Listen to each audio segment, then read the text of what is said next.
Halo is an incredibly popular first-person shooter that has been around for nearly 2 decades. Over this time, however, the franchise has seen a drastic evolution in gameplay, graphics quality, art style, and overall direction.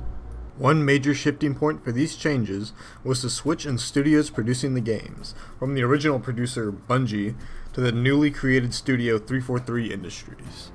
These new changes that have happened since the studio switch have evoked mixed feelings throughout the Halo community. They stand as a stark departure from the atmosphere and style of the Bungie-era games. The aspect of these changes that we will be focusing on in this video will be the art style and graphics between the two eras. The differences that are showcased here are not because the Halo 5 game models are lower resolution.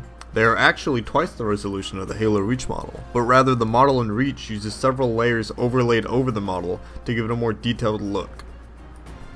The absence of such details do not have a definitive reason, and have been attributed to either rushed development cycles, hardware limitations, or the strive for a 60 FPS game. Another difference that can be seen between these two eras that has to do with both graphics and art style is the use of shadows and lighting within the games.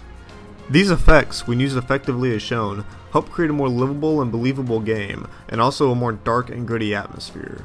In contrast to the Bungie era games, the 343 era games use a very limited shadow and lighting effects, which lend it to having a very poppy art style.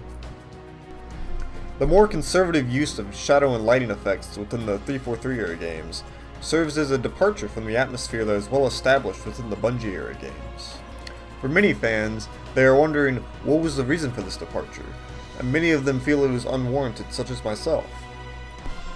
While many changes from the Bungie to 343 era games can be attributed to things such as hardware limitations or development time crunches, I feel like many of these changes also took place simply because 343 wanted to differentiate themselves as a studio within their games and the franchise.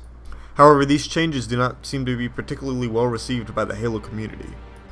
Another notable difference between these two eras of games, one that can be partially attributed to the changing in lighting and also partially attributed to just the changing in style, is the differences between the armors of both the humans and aliens. Starting off with the human armor, in the Bungie era game Halo Reach, the armor of the super soldiers called Spartans, the player character, the armor is very worn and used. It looks like something that has seen many battles. It has many minute and believable details, and looks like something that could be created by a utilitarian human society that is at war with aliens. In contrast, the armor in the 343 game Halo 4 has a much more plasticky and foamy look to it. It just doesn't look like something that's nearly as believable as the armor in Halo Reach. This can also be seen within the look of the alien species between the games.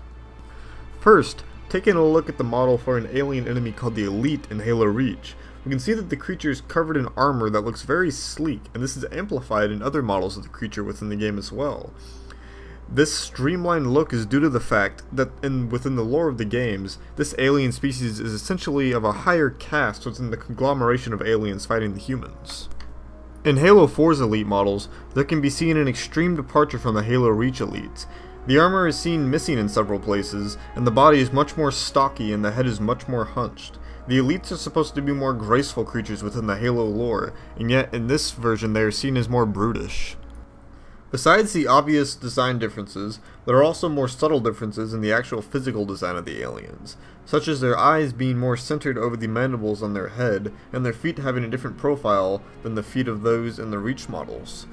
Differences such as these can be seen in other species within the games as well, and these changes show how 343 is trying to distance themselves as much as they can from the designs within the Bungie era games.